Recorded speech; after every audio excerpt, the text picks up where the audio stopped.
Hey Anthony, thanks for sending over your videos. Like I said in my last email, overall all your lifts are pretty good as far as your setup and your technique, but there may be some little adjustments that we can make to improve things. So I'll just go over the videos one by one, starting with the squat, and we can go over kind of what I'm seeing from my viewpoint.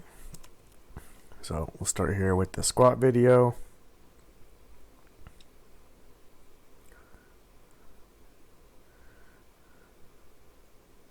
So looking at it right here, bar position looks pretty good, and your grip is good as long as it feels comfortable. You don't get any kind of pain in your wrist, elbows, or shoulders. That's good because we want to have it as close as possible based on your flexibility, to get as tight of a position of the back, especially getting those shoulder blades back and creating that shelf on the rear delts. So pretty good right there. Stand up with it. Take your time walking it out.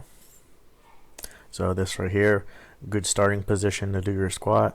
Knees are locked out, hips are through, standing upright, elbows are pointed fairly down. Good bar position on your back. And then there's the rep. Good range of motion. So down here, if we look at the bottom, basically full range of motion.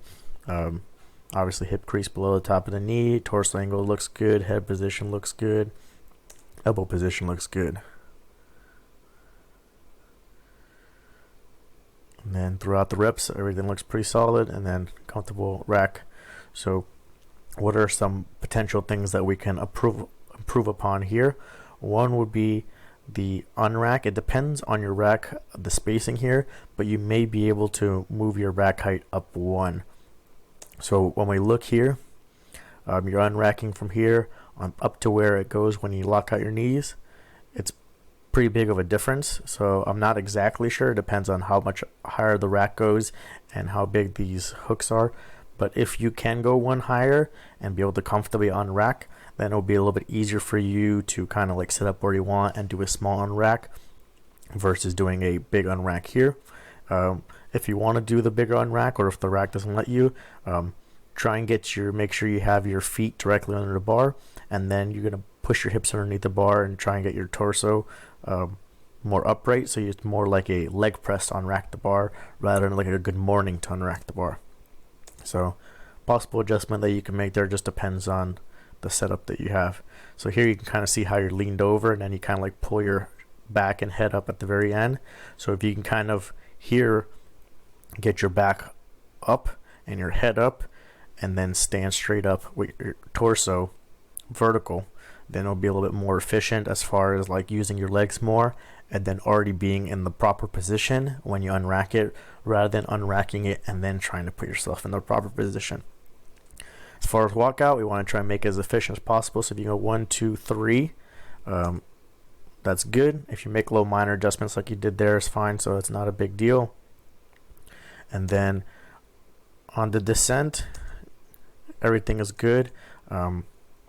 Depending on what you want to do as far as your range of motion, you may want to cut down the range of motion a little bit.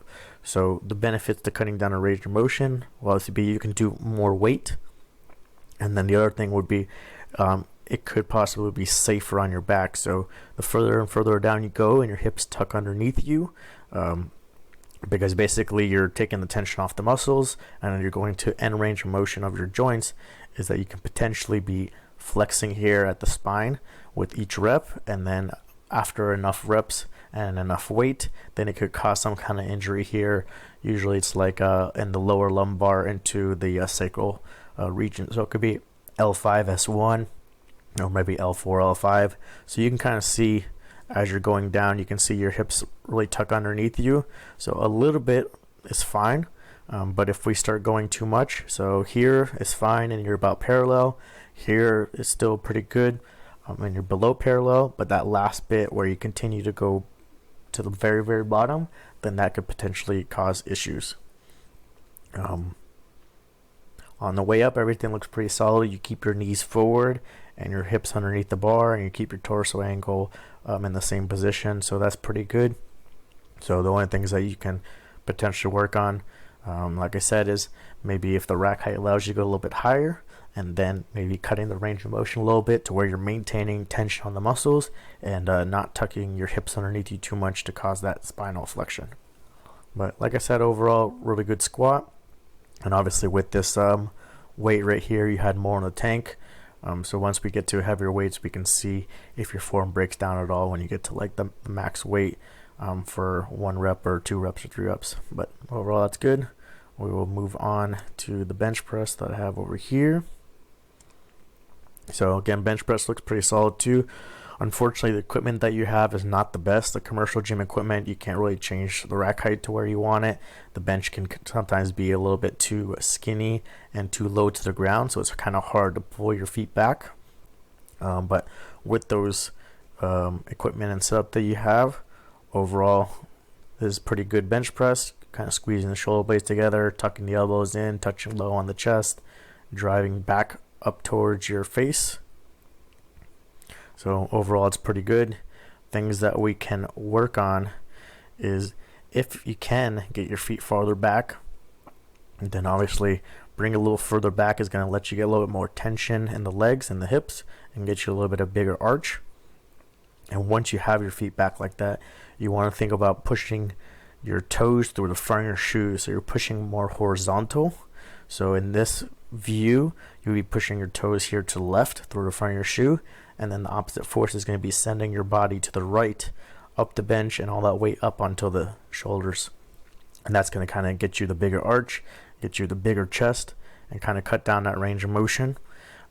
If the bench is slippery, then unfortunately that's something you have to deal with. But if you feel like you're getting good grip in, you can really drive those legs the entire time. So you should be driving it from here when you unrack the bar and throughout the entire range of motion, and then when you rack the bar. All right. We'll bring it out here. If you feel comfortable with this narrow grip, that's fine. But what we might want to work on is slowly working your grip out over time. If this bar is the same as the one I've seen at my commercial gym, the rings are actually in closer than a standard powerlifting bar. These bench rings are actually maybe like an inch on each side more narrow than a powerlifting bar. So you would actually be inside the rings on a competition bar. So maybe if we can start working you out to the ring finger on the rings or the middle finger on the rings, then we can see if that feels more comfortable. It's going to be a little shorter range of motion, and it's going to get your pecs in there a little bit more, rather than this is going to be using a lot of the triceps and the front delts. So you might be stronger bringing the pecs in there some more and then decreasing the range of motion. So here, also just because with the narrow grip and your long arms and everything like that, you are touching pretty low. You're kind of getting past the lower pec and going more towards the abs.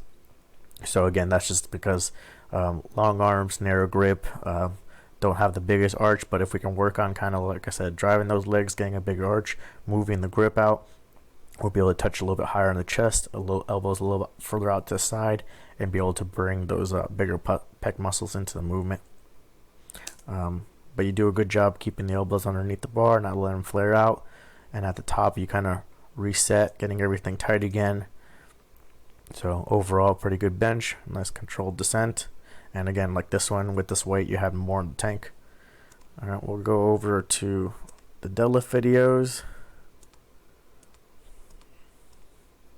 So this one is the sumo. So deadlift, again, you have really good technique with the sumo. Looks like you're keeping the knees out well. Back is nice and straight. Head position's good. You're using a hook grip, so if you feel comfortable with that, hook grip is good. Bar starting on the legs and going up the legs. So overall, sumo looks really good. Depending on how wide your stance is, different things we can work on is maybe slowly moving your stance out over time to see if you feel stronger that way. If not, and you kind of causes your back to round or anything like that, then we can maintain what we have here. But overall, this is really good, and there's not too much to work on, at least with this lighter weight. And then we'll go on to this last video for the conventional.